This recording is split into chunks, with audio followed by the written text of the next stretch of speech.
It was evening time, all the engines gone home at Tidmouth sheds and talking each other, when Edward steaming back into Tidmouth sheds. He was tired and exhausted from hard day's work.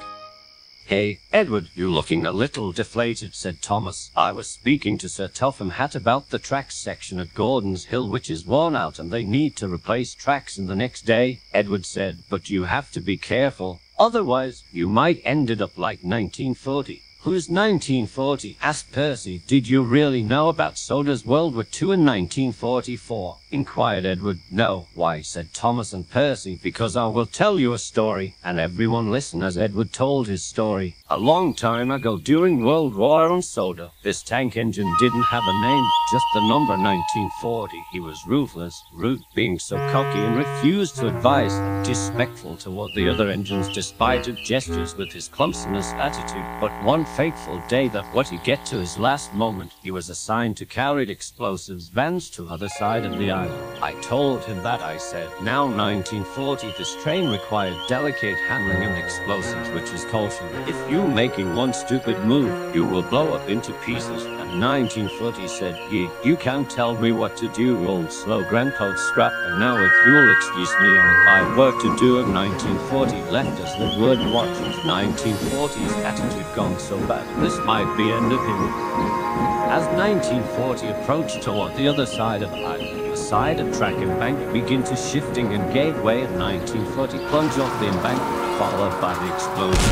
His bands and his horrific scream was the last sound of 1940. As I went to sight, 1940's body shells was unrecognizable, beyond repair, and scrapped, followed with his destroying explosives van. I warned him, but he didn't listen to me, I said, and nothing else that I could say, and never seen him again. And so every year of the accident, 1940 turned out into a ghost, and he was vanished into cold midnight, and followed by explosion and screams in the night, and haunted on Soda.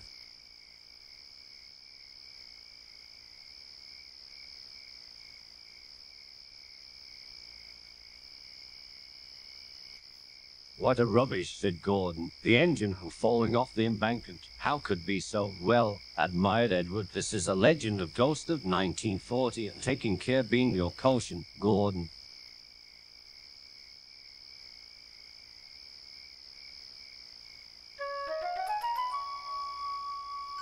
The next day, Fergus brought some rails, ballast, and even works train, and they put a red caution flag sign to tell the engines to be cautioned, the danger lay ahead. As they begin to started to inspect the tracks, Percy came down the hill with his passengers' train going to Seaside, and he stopped. "So the rails need to replace them?" asked Percy to Fergus. "I suppose," said Fergus. "Those section of track got very worn out since they using it." "Oh, okay," said Percy. "I understand that now, but if you'll excuse me, I need to deliver some passengers who need going to Seaside." And Percy puffed away safely as the workmen starting to work on the track. Later that evening, the workmen all Gordon and Edward up for a next train. Edward was concerned. "Be careful out there, Gordon. Maybe you need to take alternate route, and your hill was still repaired, and you need to go on the branch line if it's not safe, and be careful about the ghost," advised Edward. "Oh, pal," said Gordon, "you're slow. Old engine can't tell me what to do, and now I need to take the passengers tonight."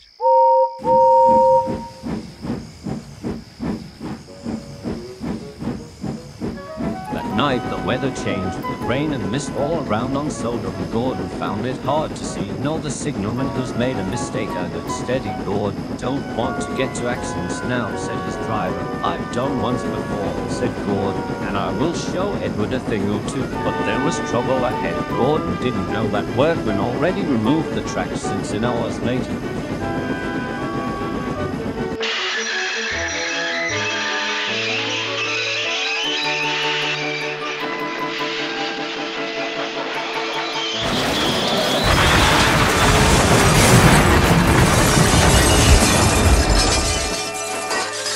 Gordon's crew jumped clear before the crash. Luckily no one was hurt, but Gordon was coming off the rails, and his front buggy of express coach was a little slightly derailed, and rest of the express was staying on the rails, and Gordon's crew and guard went for help and leaving Gordon alone.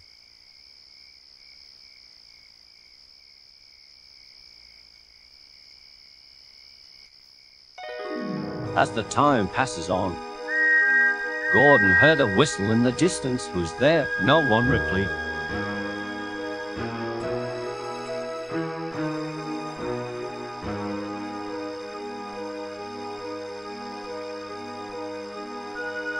Suddenly, the ghost appeared with mid-shape size of the tank engine was 1940. His face was seen to be injured and distorted, and even worse, his eyes was completely black void. Gordon was horrified and tried to whistle for help, but he couldn't do nothing. 1940 stared coldly at Gordon as he disappeared in the mist, followed by explosion and his horrific screaming silence.